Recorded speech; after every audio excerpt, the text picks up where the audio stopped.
ይሁን። ለዛሬ የሚሆንን ትምህርት የዳዊት ልጅ ሆይ ማረን በሉ። እስኪ ሁላችሁ በሉ በሉ እንደገና የዳዊት ልጅ ሆይ ማረን። ሶስተኛ በሉ። እንዲምራችሁ መቼም ትፈልጋላችሁ። የዳዊት ልጅ ሆይ ማረን። እሺ፣ የማቴዎስ ወንጌል ምዕራፍ 9 ቁጥር 27 ላይ የምናገኘው ኃይለ ቃል ነው። የዳዊት ልጅ ሆይ ማረን። ይሄ የሚገርማችሁ በቅድስት ቤተ ክርስቲያን ታላቁ ጸሎት የሚባለው ጸሎት ይሄ ጸሎት ነው። በቅድስት ቤተ ክርስቲያን በጣም ግዳጅ የሚፈጽም አጋንንትን የሚያንቀጠቅጥ ልቡናን የሚገዛ ከኃጢአት ሰንኮፍ ፈልቅቆ የሚያወጣ ጸሎት ይህ ጸሎት ነው። በገዳም መነኮሳት ለተመስጦ የሚበቁበት፣ ለቅድስና የሚበቁበት፣ ባይታውያን ራሳቸውን ገዝተው ክርስቶስን እያሰቡ የሚኖሩበት ጸሎት የዳዊት ልጅ ሆይ ማረን የሚለው ጸሎት ነው። የሰው ልጅ ነፍስና ስጋውን በተጣሉበት ጊዜ ለማስታረቅ የሚችልበት ጸሎትም ይህ ጸሎት ነው ይባላል እና በስነ መለኮት ትምህርት በተለይ ስለ ጸሎት በሚሰጥ ትምህርት ውስጥ ዋናው ጸሎት ይህ ነው። ልክ እንደ አቡነ ዘበሰማያት ታላቁ ጸሎት የዳዊት ልጅ ሆይ ማረኝ የሚለው ነው። ማረን የሚለው ይህንን ቃል የተናገሩት ሁለት ሰዎች ናቸው። ጌታችን መድኃኒታችን ኢየሱስ ክርስቶስ አንድ መቶ አለቃ ነበርና የመቶ አለቃውን ልጅ አርፋበት ያችን ካስነሳ በኋላ የታመመችውን ከፈወሰ በኋላ አልፎ ወጥቶ ሲሄድ በመንገድ ላይ ዕድሜ ዘመናቸውን ሁሉ ዓይናቸው ታውሮ የሚኖሩ ሁለት ዕውራን ነበሩ። እነዚህ ዕውራን ጌታችን መድኃኒታችን ኢየሱስ ክርስቶስ በዚያ እያለፈ እንደሆነ ሰዎች በነገሯቸው ጊዜ የዳዊት ልጅ ሆይ ማረን እያሉ ማልቀስ ጀመሩ። ጌታችን መድኃኒታችን ኢየሱስ ክርስቶስ ይሄዳል። እነሱ ደግሞ እየደጋገሙ የዳዊት ልጅ ሆይ ማረን ይላሉ። እሱ ደግሞ ይሄዳል፣ የዳዊት ልጅ ሆይ ማረን ይላሉ። ሰዎች ደግሞ ዝም በሉ ይላቸዋል። ዝም በሉ እየሄደ ስለሆነ መንገዱን አታደናቅፉ፣ እነዚህ ደግሞ ምንድን ናቸው ይላቸዋል። እነሱ ዝም ብለው የዳዊት ልጅ ሆይ ማረን ይላሉ። ኋላ ጌታችን መድኃኒታችን ኢየሱስ ክርስቶስ መንገድ ላይ ቆመላቸው። ደጋግመው ከመጥራታቸው የተነሳ ካለመሰልቸታቸው የተነሳ ሰዎች በሚነግሯቸው ንግግርም አፍረው ባለመመለሳቸው የተነሳ ጸንተው ስለጠሩት ባለበት ቦታ ላይ ቆሞ ቆያቸው። ቆሞ ሲቆያቸው ቤት ውስጥ እስኪገባ ድረስ ቆየ። ቤት ውስጥ ሲገባ አብረውት ገቡ። ቤት ውስጥ ከገቡ በኋላ እንዲህ የሚል ጥያቄ ጠየቃቸው። ምን እንዳደርግላችሁ ትሻላችሁ አላቸው። አቤቱ እንድናይ እንፈልጋለን፣ እንድናይ እንሻለን ብለው ጠየቁት። እርሱም ምን አላቸው? ይህንን ማድረግ እንዲቻለኝ ታምናላችሁን አላቸው። ይህንን ማድረግ እንዲቻለኝ ታምናላችሁን አላቸው። አዎን እናምናለን አሉት። ያን ጊዜ ዓይናቸውን አበራላቸው። እነዚህ ሰዎች በጣም አስደናቂ እምነት ያላቸው ሰዎች ናቸው። ሲያድን ያላዩትን፣ ሲፈውስ ያላዩትን ጌታ ማረን ብለው መጸለይ፣ ሂዷል እየተባሉ መጸለይ፣ ሰዎች ዝም በሉ እያሏቸው መጸለይ። አራተኛ ደግሞ በጣም የሚያስደንቀው ስጋዊ ችግራቸውን አስቀድመው ሳይጠይቁ መንፈሳዊ ችግራቸውን አስቀድመው መጠየቃቸው ነው። መንፈሳዊ ችግራቸውን መንፈሳዊ ችግራቸው ምንድነው? ኃጢአት ነው። ዋናው ችግራቸው በጊዜው ዓይን ነበረ። ዓይን ስጠን ነበር ጸሎት መሆን የለበትም። የዳዊት ልጅ ሆይ ዓይናችን አብራልን አይደለም ያሉት። የዳዊት ልጅ ሆይ ማረን ነው ያሉት። ስትምረን ዓይናችንም ታበራዋለህ። ዓይናችን እንዲጠፋ የሆነበትን ኃጢአት መጀመሪያ ይቅርታ ስጥ፣ ይቅርታውን ከሰጠህን ፈውሱንም ትሰጠናለህ በማለት መንፈሳዊ ጥያቄያቸውን ጠየቁ። ጌታችን መድኃኒታችን ኢየሱስ ክርስቶስም መለሰላቸው፣ ይህንን ማድረግ እንዲቻለኝ ታምናላችሁን አላቸው። ለምን ይጠይቃቸዋል? ዓይንን ማረን እያሉት ምን ትፈልጋላችሁ? እንድናይ።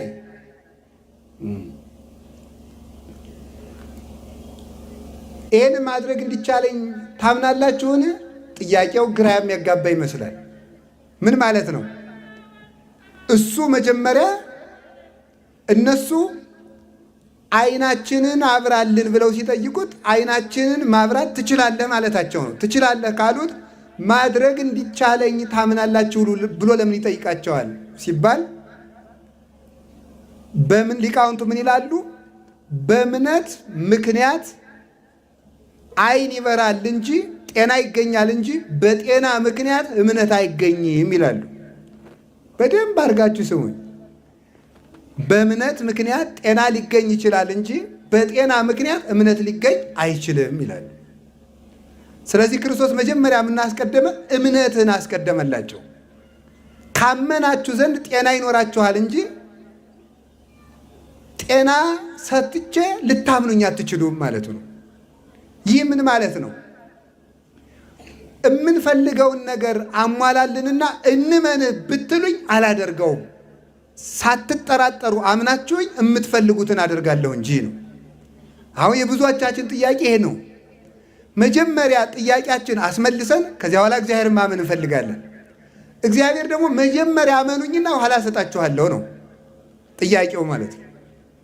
መጀመሪያ አመኑኝና ኋላ ሰጣችኋለሁ፣ ስጠንና እንመንህ፣ ይሄ ነው ማለት ነው።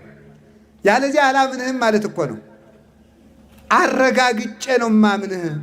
ምናልባት የማትችል ልትሆን ትችላለህ፣ የማትሰጥ ልትሆን ትችላለህ፣ የማታደርግ ልትሆን ትችላለህ ነው። እግዚአብሔርን ፊት ጠርጥሮ ኋላ ማመን ማለት መጀመሪያ ይህን አድርግልኝና እከተልሃለሁ ማለት ነው። ማመን ይቀድማል፣ ማየት ይከተላል። በዚህ ዘመን ደግሞ ምን እየተደረገ ነው? ማየት ይቀድማል፣ ማመን ይከተላል።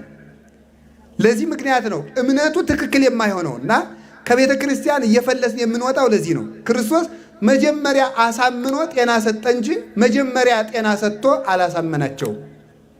መጀመሪያ ጤና ሰጥቶ አላሳመናቸውም። መጀመሪያ አሳምኖ ጤና ሰጣቸው እንጂ አምነው የተከተሉትን እንጀራ አበረከተላቸው እንጂ እንጀራ አበርክቶ ሰዎችን አላስከተለም። ይሄ ነው። እንዲያውም ለቅዱሳን ሐዋርያት ጤና አልሰጣቸውም። በወንጌል ከተጻፈው ሕግ ከተጻፈልን ታሪክ ሁሉ ክርስቶስ ለተማሪዎቹ ጤና ሰጠ ተብሎ አልተጻፈም። ወይም ለጴጥሮስ እንዲህ ያለ ጤናነት ሰጠው፣ ወይም ለዮሐንስ ሰጠው፣ ወይም ለቶማስ ሰጠው ተብሎ አልተጻፈም። ሃይማኖት ከጤንነት ሁሉ በላይ ስለሆነ ሐዋርያትን የእናንተ ዓላማችሁ ጤና አይደለም እኔን ማግኘት እንጂ ጤና ማግኘት ፍርፋሪ ነው ሲላቸው ነው። ዋናው ነገር እኔን ማግኘት ነው። እኔን ካገኛችሁ ጤና ቁም ነገራችሁ አይደለም፣ እኔን ማግኘት ላይ ትኩረት አድርጉ እያላቸው ነበረ። ጌታችን መድኃኒታችን ኢየሱስ ክርስቶስ እንጀራ አበርክቶ ሕዝቡን ከመገበ በኋላ ሕዝቡን ሲያሰናብት ሐዋርያትን ምንድን ነው ያደረጋቸው? ወደዚያ ማዶ ተሻግራችሁ ቆዩኝ ነው ያላቸው። የዮሐንስ ወንጌል የማቴዎስ ወንጌል ምዕራፍ 14 ቁጥር 22 ላይ ስትመለከቱ ማዶ ተሻግራችሁ ቆዩኝ የሚል ትእዛዝ አዟቸዋል። ይህ ምን ማለት ነው? ማዶ ተሻግራችሁ ቆዩኝ የሚላቸው ለምንድን ነው? ሕዝቡን አብልቶ አሰናበተ። ሐዋርያትን ግን ማዶ ተሻግራችሁ ቆዩኝ አላቸው። ምን ማለቱ ነው? የእናንተ እኔን የመከተል ዋጋ፣ የእናንተ እኔን የማመን ዋጋ እንጀራ አይደለም። የእናንተ ያኛውን ዓለም ተሻግራችሁ የሚሰጥ ዋጋ ያላችሁ ከፍ ላለ ተስፋ ያጨኋችሁ ናችሁ ሲላቸው ነው። ስለዚህ እናንተ በልታችሁ የምትሰናበቱ እንጀራ ለቅማችሁ የምትመለሱ አይደላችሁም። እናንተ ለሰማይ ተስፋ የታጣችሁ ናችሁና ወደዚያኛው ማዶ ልባችሁን አሻግሩት። ዘላይሉ ህሱ ወአኮ ዘበምድር ይላል ቅዱስ ጳውሎስ። የላዩን ሹ የላይኛውን ፈልጉ የምድሩን አይደለም።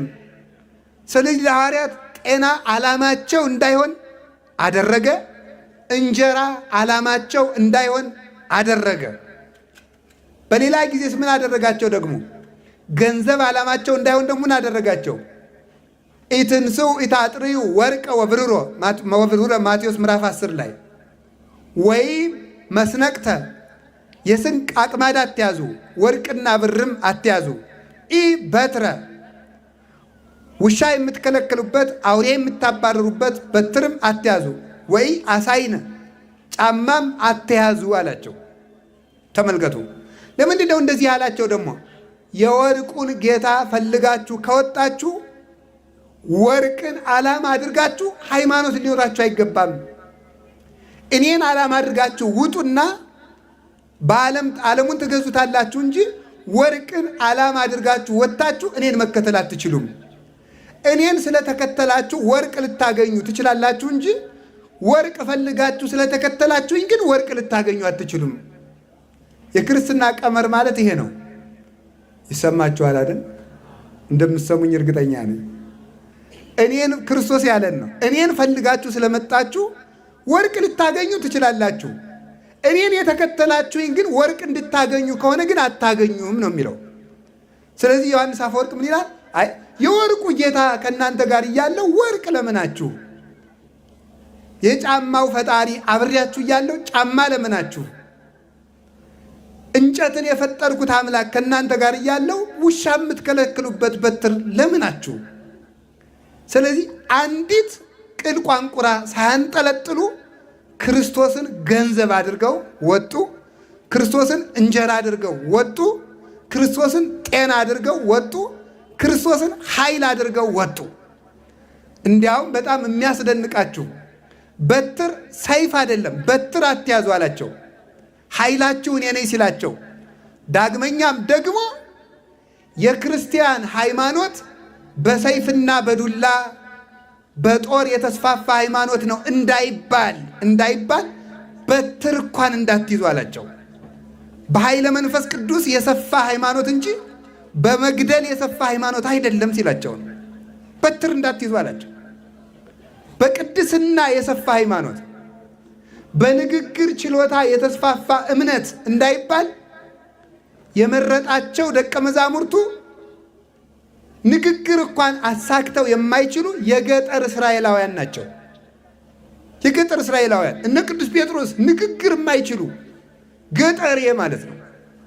ገጠር እስራኤላውያን በኢየሩሳሌም ከተማ የማይኖሩ በናዝሬት የሚኖሩ በጣም ናዝሬት ማለት በእስራኤል ዘንድ የተናቁ ድሆችና እውቀት የሌላቸው ሰዎች የሚኖርባቸው ናቸው።